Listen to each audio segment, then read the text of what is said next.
오늘 말씀을 전하기 전에 오늘 말씀의 제목이 새 계명인데요.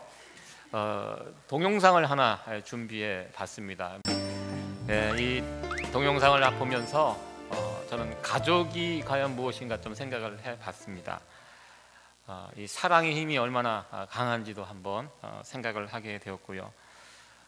가족끼리 서로 사랑한다면 우리가 못 이겨낼 문제가 없겠구나, 그런 생각을 해 보았습니다. 좀 여기 나오시는 분들 다 착하죠. 너무 사랑스러운 그런 모습을 보면서 우리 성도님들에게 한번 이 비디오를 한번 소개시키고 싶어서 이렇게 준비를 해왔고요. 오늘 좀 말씀과 같은 주제이기 때문에 한번 같이 한번 은혜를 나눴습니다. 오늘 살펴볼 이 말씀, 이 사랑에 관한 이야기입니다. 요한복음은 모두 21장으로 되어 있습니다. 분위기가 너무 쫙 가라앉았는데요. 21장으로 되어 있는데 첫 장 1장과 21장은 서론과 결론, 그래서 이제 빠지고요. 2장부터 지난주까지 12장까지, 2장부터 12장까지는 표적의 책이라고 이야기합니다. 그리고 12장 끝날 때 보면 예수님께서 크게 외치시는 장면이 나옵니다. 그동안 했던 이 모든 표적들, 이것의 어떤 결론을 우리 주님께서 그와 함께 모여있던 제자들 또 백성들에게 외치면서 설교하시는, 아주 작은 소리가 아니라 아주 큰 소리로 누구나 들을 수 있도록 12장의 마지막 부분에 가서는 그렇게 설교를 마치십니다. 그래서 7가지 표적의 결론을 내리십니다. 그리고 13장부터는 새로운 챕터가 시작이 됩니다. 13장부터 이제 본격적으로 예수님의 십자가 사역이 아주 이제 빠르게 진행이 됩니다. 그곳에서 뭐 세족식도 있고요, 우리 같이 성찬식도 있고, 그리고 유다가 예수님을 파는 그런 내용도 있고, 겟세마네 동산에 가서 기도하는 내용도 있고, 그래서 예수님께서 십자가로 이제 올라가시는 그 부분의 이야기들을 집중적으로 다루게 됩니다. 그래서 13장부터 20장까지를 영광의 책이라고 이야기합니다. 2장에서 12장까지 가장 많이 나오는 단어들이 있습니다. 2장에서 12장까지 나오는 단어는 생명, 빛, 이 단어가 거듭 반복해서 나옵니다. 예수님은 빛 되시는 분이시고 그 빛 되시는 예수님을 받아들여야지 당신들이 생명, 영원한 생명을 얻을 수 있다. 그래서 빛과 생명이라는 단어가 참 반복이 되고요. 그리고 13장부터는 가장 많이 반복되는 단어, 이 영광의 책에 가장 많이 반복되는 단어가 아가페라는 단어입니다. 사랑이라는 단어가 계속 반복되고 있는 것을 보게 됩니다. 요한복음 13장 첫 새로운 챕터가 이제 바뀝니다. 12장에서 13장으로 바뀌면서 첫 절에 말씀을 우리 기록을 하고 있는데요. 우리 1절 말씀 같이 한번 읽어보도록 하겠습니다. 시작.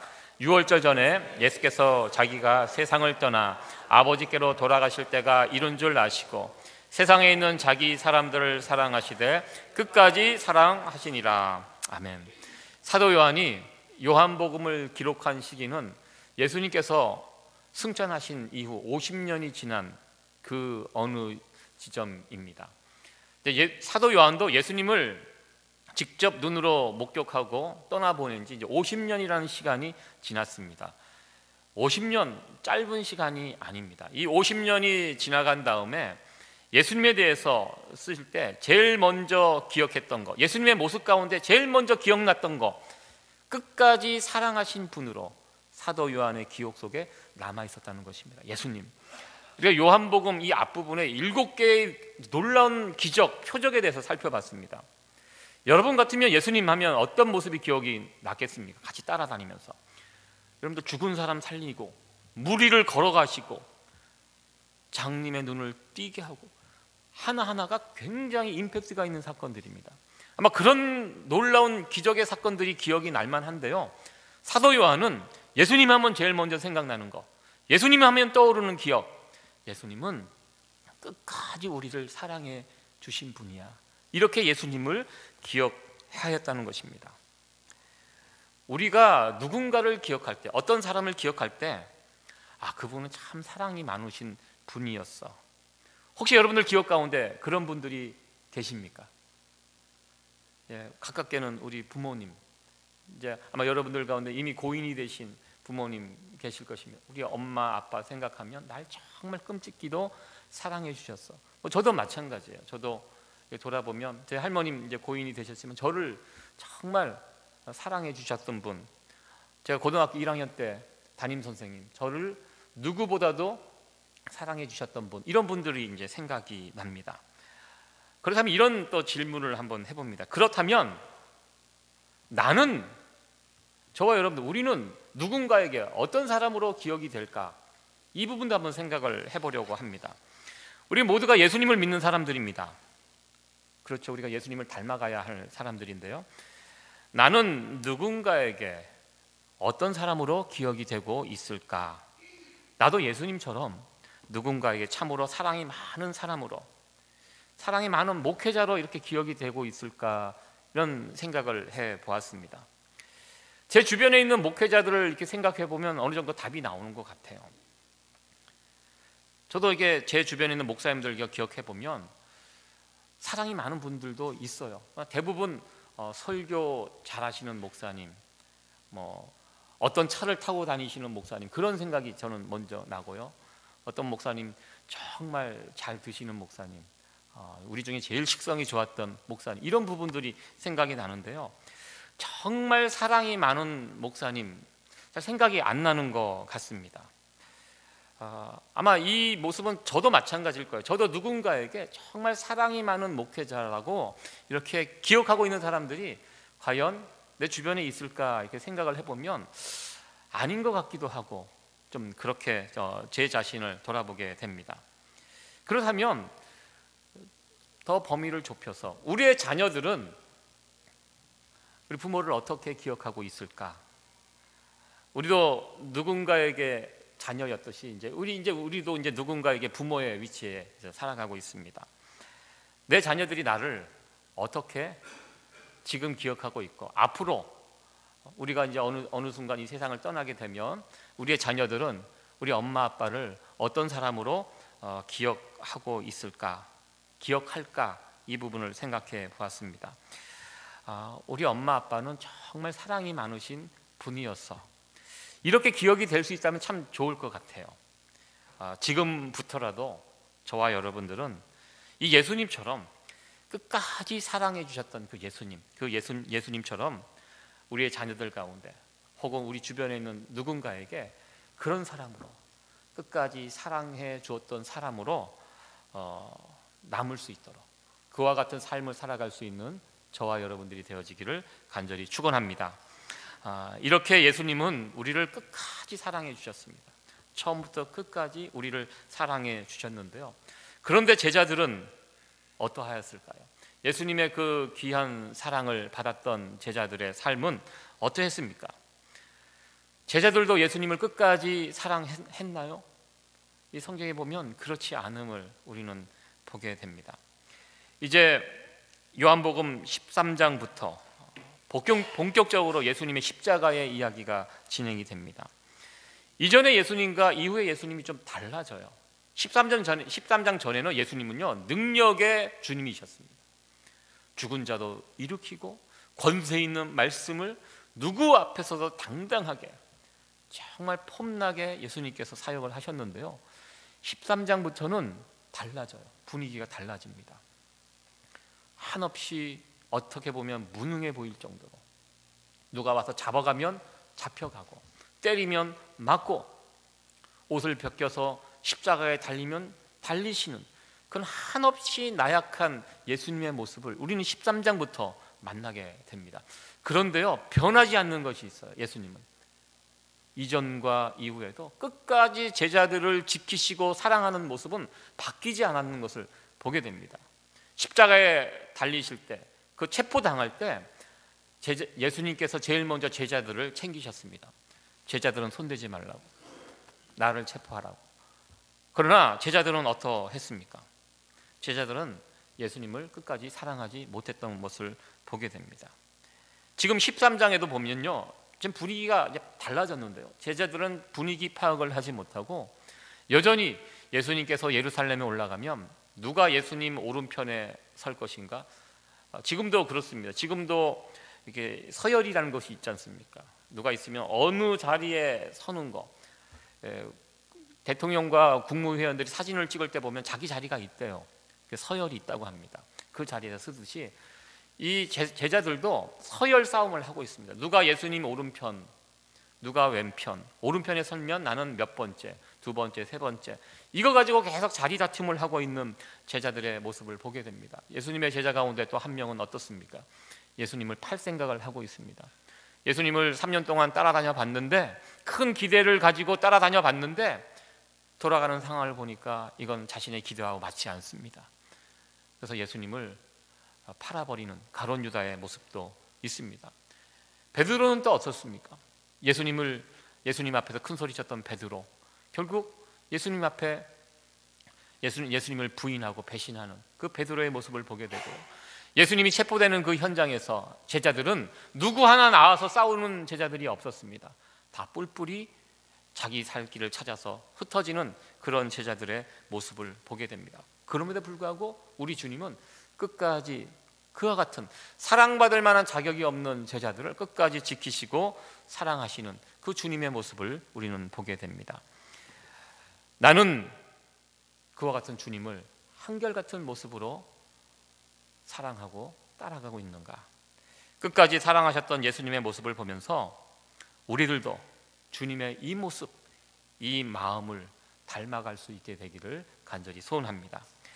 요한복음 이 13장, 제가 이제 분위기가 달라졌다고 제가 말씀을 드렸습니다. 이제 점점 위기가 다가옵니다. 죽은 나사로가 살아나는 큰 기적이 일어난 것이 오히려 예수님에게는 위기가 되었습니다. 왜냐하면 그 기적을 본 사람들이 예수님을 믿으려고, 특별히 유대인들이 예수님에게 몰려왔기 때문입니다. 유대 종교 지도자들은 가만히 두면 안 되겠구나, 예수님도 죽이고 나사로도 죽이고 다 죽여야 되겠다, 이런 결정을 하게 됩니다. 그리고 예수님의 체포 명령이 떨어지게 됩니다. 예수님은 이제 앞으로 이루어질 일들을 알고 계셨습니다. 제자들은 모르고 있었지만 예수님은 알고 계셨습니다. 예수님 체포되십니다. 그리고 재판을 받고 십자가에 달려 죽게 되십니다. 예수님이 십자가에 달려 죽을 때, 돌아가실 때 제자들에게는 굉장히 큰 위기의 사건입니다. 예수님의 제자들, 이 제자 공동체가 이제 그동안 한 번도 만나지 못했던 위기를 만나게 되었습니다. 주님은 그 사실을 알고 있었습니다. 그래서 제자들을 불러 모아놓고 13장부터 17장까지는 제자들에게만 예수님께서 주신 말씀이고요, 마치 유언과 같은 그런 말씀들입니다. 이 고별 설교를 제자들을 붙잡고 우리 예수님께서 해주셨습니다. 이제 너희들은 큰 위기가 닥칠 것이고 예수님의 제자들 다 뿔뿔이 흩어지게 될 것이다. 예수님은 알고 이런 부분들을 미리미리 제자들에게 설명을 해 주셨습니다. 그러면서 이 위기의 순간에 너희들이 이 위기를 어떻게 넘어갈 수 있는지, 이 위기를 이길 수 있는지 그에 대한 해답으로 오늘 13장 34절 35절 말씀을 주셨습니다. 우리가 알고 있는 새 계명입니다. 34절 말씀 같이 한번 읽어보도록 하겠습니다. 시작. 새 계명을 너희에게 주노니 서로 사랑하라. 내가 너희를 사랑한 것 같이 너희도 서로 사랑하라. 우리가 잘 알고 있는 말씀인데요, 이 말씀 앞뒤 전후의 맥락을 함께 생각하면서 여러분들 이 말씀을 읽으셔야 합니다. 이 말씀이요, 이제 제자 공동체에 닥칠 위기 상황 속에서 예수님이 어떻게 하면 예수님의 제자들이 이 위기를 이겨낼 수 있는가, 그것을 생각하시면서 이 해답입니다. 무슨 뜻입니까? 서로 사랑하라. 어떻게 보면 생뚱맞은 해답일 수 있습니다. 위기가 닥쳐올 때 제자들이 모여서 이 위기를 어떻게 이겨낼까, 전략과 전술을 짜고 어떻게 해야 할까, 이것을 가르쳐 주는 것이 아니라 서로 사랑하는, 서로 사랑하라, 이것이 예수님께서 예수 공동체에 주신 그런 해결책이었다는 것입니다. 그리고 이것이 새 계명이라고 지금 말씀을 하고 있습니다. 서로 사랑하라, 이게 왜 새 계명일까 한번 생각을 해보게 됩니다. 서로 사랑하는 것, 이웃을 내 몸같이 사랑하는 것은요, 구약의 율법에도 이미 언급이 되어 있습니다. 근데 왜 이것을 새 계명이라고 이야기했을까? 구약에 분명히 언급이 되어 있잖아요. 율법, 많은 율법의 조항들이 있는데요, 예수님께서 오셔서 말씀하셨잖아요. 두 가지 사랑을 할 수 있으면 율법을 다 이루는 것이다. 하나님 사랑하고 하나는 이웃 사랑. 이 두 가지 사랑을 우리가 이 땅에서 할 수 있다면 율법을 완성한 사람이 될 수 있다고 우리 주님께서 말씀하셨습니다. 이미 구약 그 옛 율법에 이웃에 대한 사랑이 언급이 되어 있습니다. 근데 문제는 예수님께서 주신 이 세 계명과 구약의 율법과 차이가 있다는 것입니다. 구약의 율법은요, 이웃 사랑입니다. 이웃을 사랑하는 것입니다. 원수는 어떻게 해요?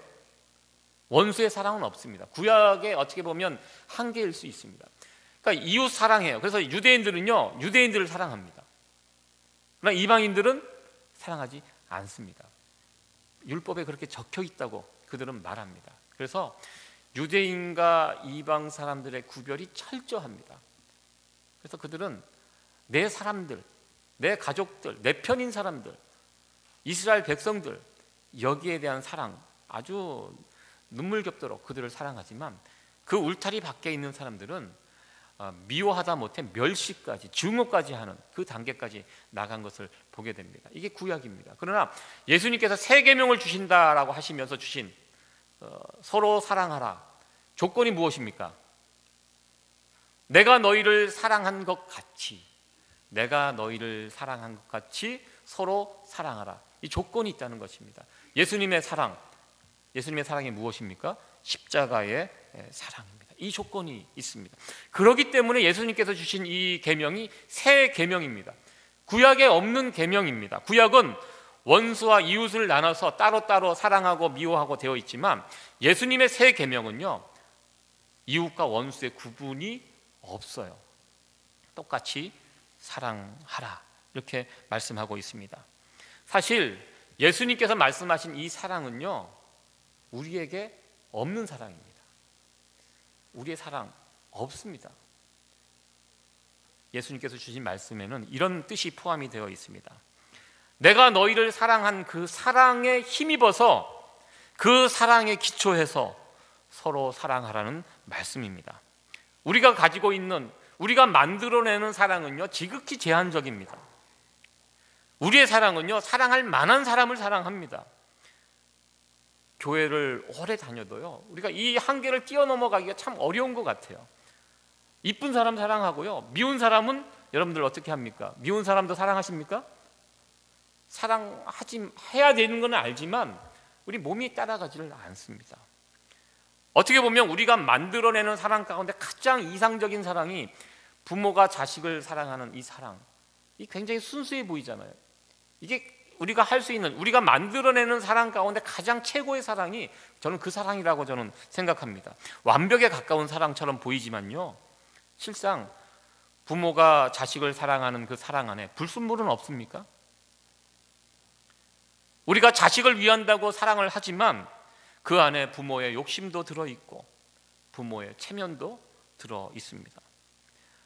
제가 예전에 워싱턴 쪽에서 사역을 할 때 저희 교회 그때 아이비리그 근처에서 사역을 하시는 영어권 목회자가 와서 이야기를, 아주 가슴 아픈 이야기를 하나 해주셨습니다. 그분이 그런 이야기를 해요. 그 하버드에 진학하는 학생들 가운데 참 상처가 참 많은 아이들이 많다고. 그러니까 한국의 어느 부모님이 어려서부터 이 아이에게 모든 것을 쏟아부었어요. 공부, 그리고 뭐 여러 가지 다 서포트하고 해서 결국 이 여자아이가 하버드에 들어가게 되었습니다. 교회에서 잔치하고 얼마나 기쁜 일입니까? 부모님이 얼마나 기뻐했겠습니까? 여러분들 고등학교에서 1등을 해도 하버드 못 갑니다. 그렇잖아요. 미국의 고등학교가 얼마나 많습니까? 그 학교에서 한 명씩만 뽑아도 못 들어가는 곳이 하버드입니다. 거기를 보냈으니까 얼마나 좋아했겠습니까? 그런데 이 여자아이가 하버드 들어가기는 들어갔는데 적응을 못하는 거예요. 거기 들어가 보면 다 날고 기는 학생들이잖아요. 천재들이잖아요. 그걸 쫓아가다가 도무지 쫓아가지 못해서 낙제를 하게 되고 결국 학교에서 퇴학 처분을 받게 됩니다.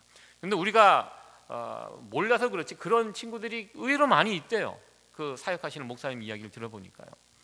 그런데 어떻게 됐냐면 그 엄마가 집으로 돌아오지 말라고 했다고 합니다.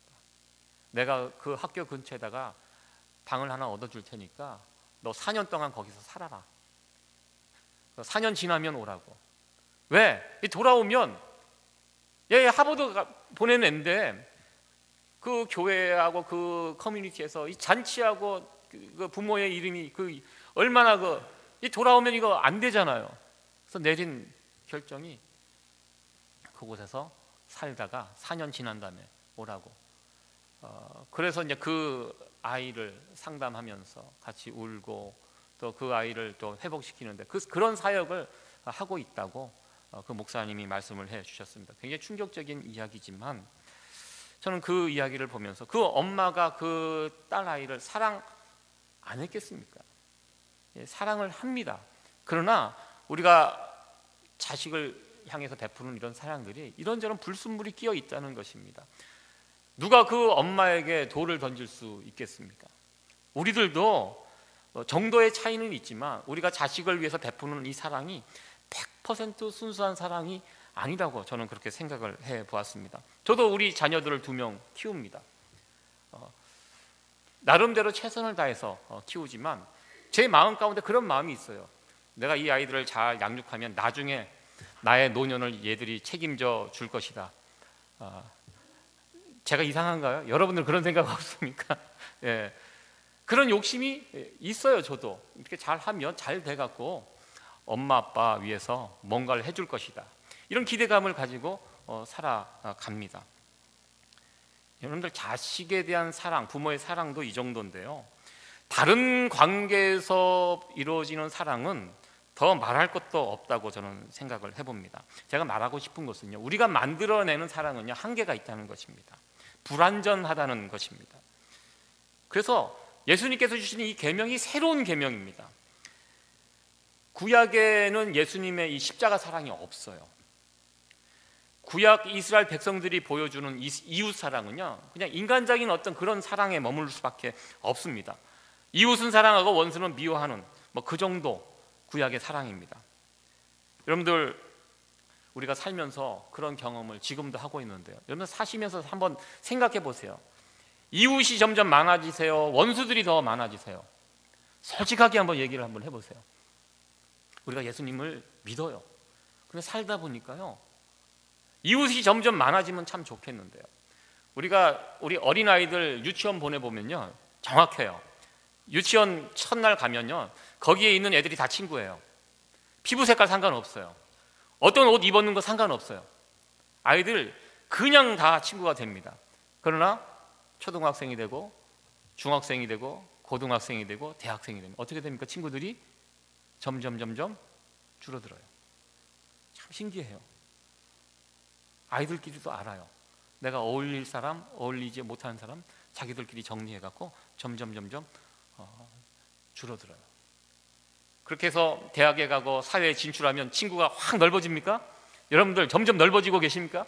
우리가 50년 60년, 70년 그 이상 그만큼 이웃의 범위가 넓어져 가고 있습니까? 아니면 점점 좁아들고 있습니까? 제가 아는 어느 분 이렇게 만나서 이야기해 보면 다 못마땅해요. 사람들이 이 사람도 못마땅하고 저 사람도 못마땅하고 다 인간 말종들이래요. 그러면서 힘들어 하세요. 그분하고 이렇게 교제하다 보면 문득 무슨 생각이 드냐면 나도 언젠가는 이분에게 인간 말종이 되겠구나라는 생각이 들어서 걱정이 돼요. 그런 두려움이 있습니다. 우리 수준에서요 누군가를 사랑한다는 거 생각처럼 쉽지 않다는 것입니다. 이웃과 원수 점점 이 구분이 되게 되는데요, 근데 신약에 와서 예수님의 사랑은 완전히 다르다는 것입니다. 그래서 예수님의 표현처럼 새 계명입니다. 예수님의 계명, 새 계명, 새로운 사랑이 무엇이며 십자가 사랑. 십자가 사랑은 원수와 이웃의 구분이 없습니다. 오히려 사랑받을 자격이 없는 자들을 사랑하는 사랑이 십자가의 사랑입니다. 우리 안에 이 사랑이 있어야 우리는 사랑할 수 있습니다. 만약 내가 사랑이 없다, 여러분들 우리 다시 한번 십자가의 사랑을 충전받아야 돼요. 저도 가끔 이렇게 돌아보면 내 안에 사랑이 없다는 것을 절실히 깨달을 때가 있습니다. 영적으로 메마를 때입니다. 그럴 때 기도하셔야 돼요. 하나님, 다시 한번 그 십자가의 은혜와 사랑을 나에게 부어주세요. 충전시켜주세요. 왜? 우리가 가지고 있는 인간적인 사랑으로는 이 사랑 제대로 할 수가 없습니다. 예수님이 원하시는 그 수준에 못 가요. 예수님께서 주신 이 세 계명, 내가 너희를 사랑한 것 같이 그 사랑으로 사랑하라. 다시 우리가 기도해야 돼요. 십자가의 사랑을 내 마음 가운데 누군가 미움이 생기고 이게 격동함이 생기고 그럴 때 내 가운데 사랑이 없구나. 예수님의 사랑이 지금 소멸되어 가고 있구나. 다시 십자가의 사랑을 충전시켜 주세요. 다시 그 사랑을 부어주세요. 우리가 기도해야 합니다. 다시 그 사랑이 우리 가운데 충전될 때 그 사랑을 기초해서 우리가 누군가를 사랑할 수 있습니다. 그렇게 사랑하며 살아갈 때, 그러한 사랑하는 모습이 있을 때 너희가 예수님의 제자인 것을 세상 사람들이 알게 될 것이라고 말씀합니다. 이 35절 말씀은요, 대단히 중요한 말씀입니다. 우리 같이 한번 읽어보도록 하겠습니다. 너희가 서로 사랑하면 이로써 모든 사람이 너희가 내 제자인 줄 알리라. 아멘. 서로 사랑하는 모습이 있을 때 그것이 교회가 된다는 뜻입니다. 여러분들, 교회의 정의를 잘 내리시기 바랍니다. 이 교회가 무엇인가? 교회가 예수님의 제자들의 모임입니다. 예수님을 나의 구주, 나의 하나님으로 믿고 따르는 자들의 모임이 교회입니다. 교회가 교회답게 되는 거, 교회가 세상 사람들에게 저것이 교회구나, 이게 무엇으로 증명이 되냐면 서로 사랑하는 모습으로 증명이 된다고 우리 주님께서 말씀하셨습니다. 교회가 건물이 크고 사람들이 많이 모이고 그걸 통해서 교회가 증명되는 것이 아니라 그 안에 모여있는 사람들이 서로 사랑하며 섬기는 그 모습을 통해서 세상 사람들은 저들이 예수님을 따르는 사람들이구나, 예수님의 제자이구나, 저것이 교회이구나, 그렇게 세상 사람들이 알게 된다는 것입니다. 서로 사랑하라는 이 메시지, 예수님께서 제자들에게 언제 주셨는지 그 시기를 여러분들 기억했으면 좋겠습니다. 위기의 순간입니다.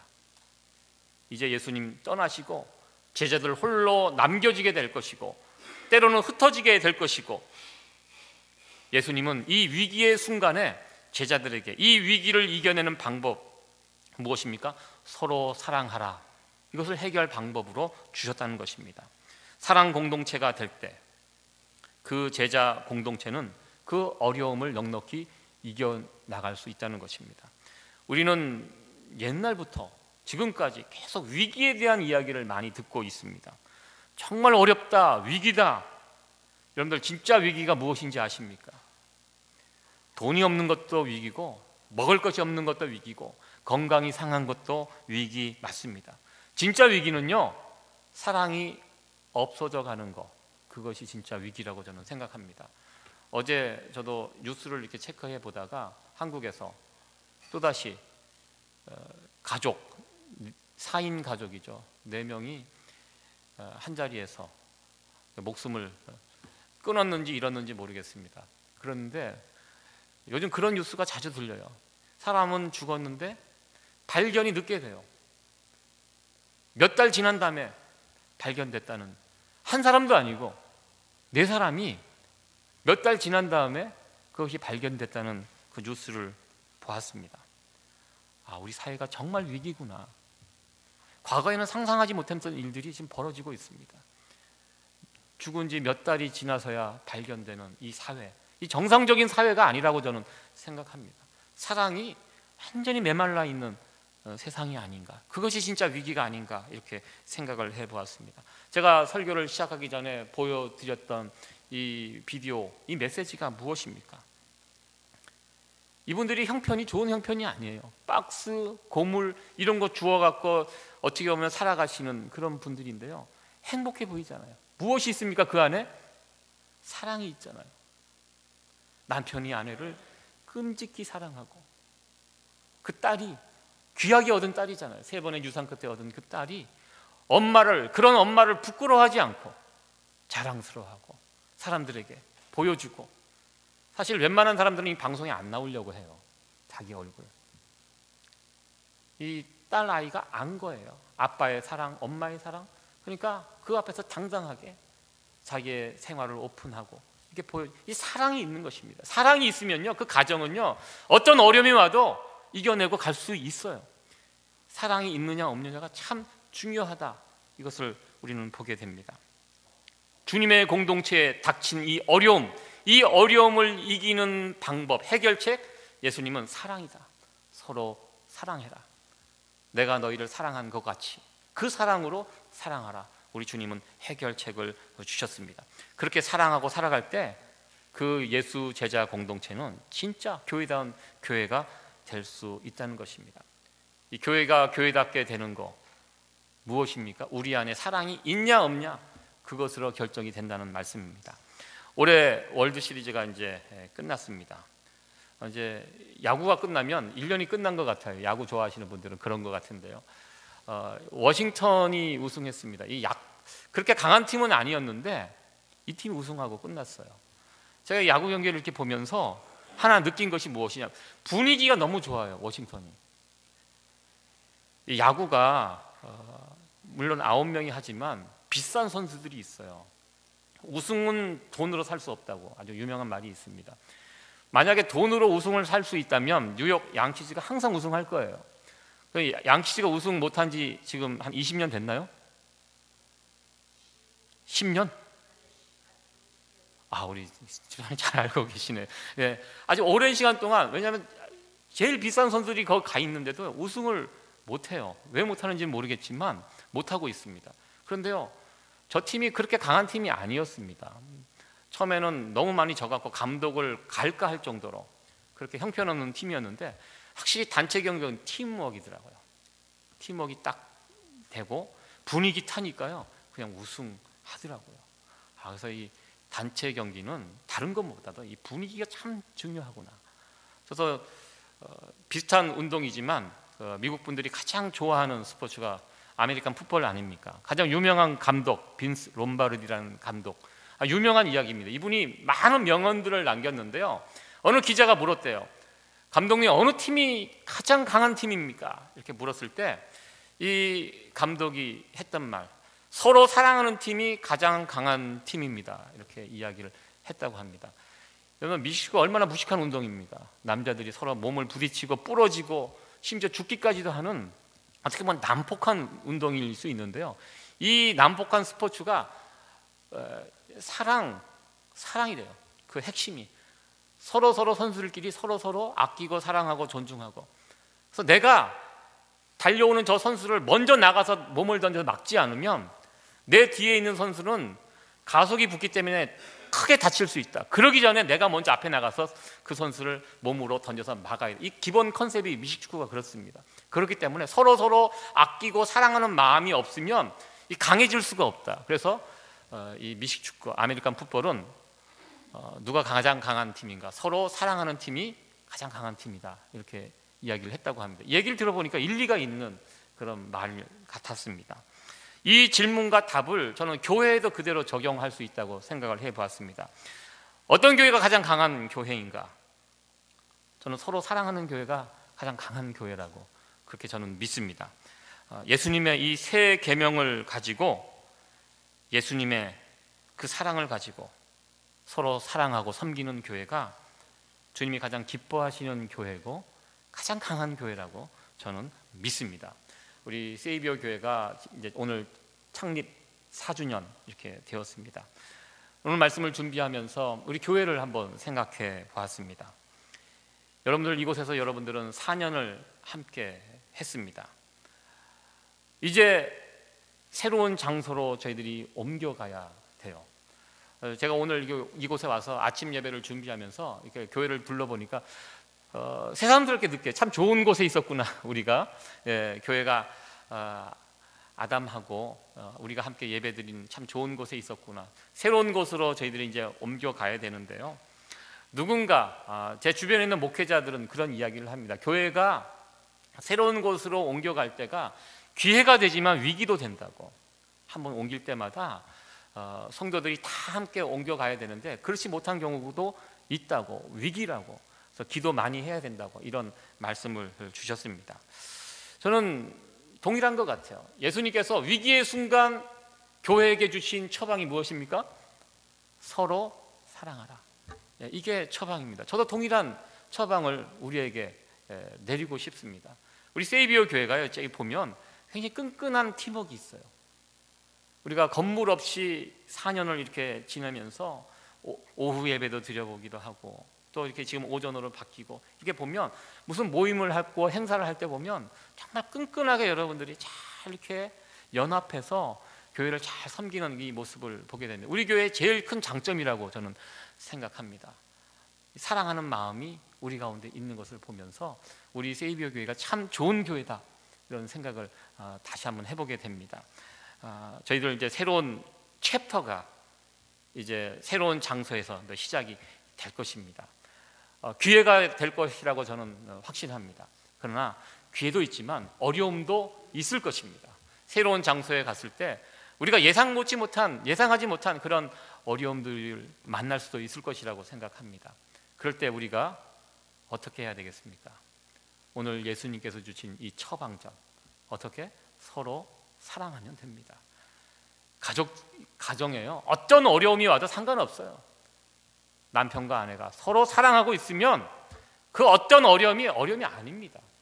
쉽게 넘어갈 수 있습니다. 우리 세이비어 교회 앞으로도 이런저런 어려운 일들이, 순간들이 올 수 있을 것이라고 저는 생각합니다. 아무 문제가 안 될 수 있어요. 어떻게 하면? 우리가 지금처럼 서로 여러분들 사랑하고 섬기고 우리 교회를 세워간다면 그런 문제는 곧 기회가 된다고 저는 믿습니다. 그것을 통해서 우리 교회의 본 모습이 드러나게 될 것이고, 이 사랑하는 공동체가 교회라고 제가 말씀드렸습니다. 그것을 통해서 세상 사람들에게 우리 교회가 어떤 교회인지를 또 보여줄 수 있는 좋은 기회가 될 수 있다고 저는 확신합니다. 지금까지 여러분들 수고하셨고 잘 하셨습니다. 앞으로도 계속해서 서로 사랑하며 섬기며 주님의 몸된 교회를 세워나가는 저와 여러분들, 우리 온 교회 성도들이 되어지기를 간절히 축원합니다.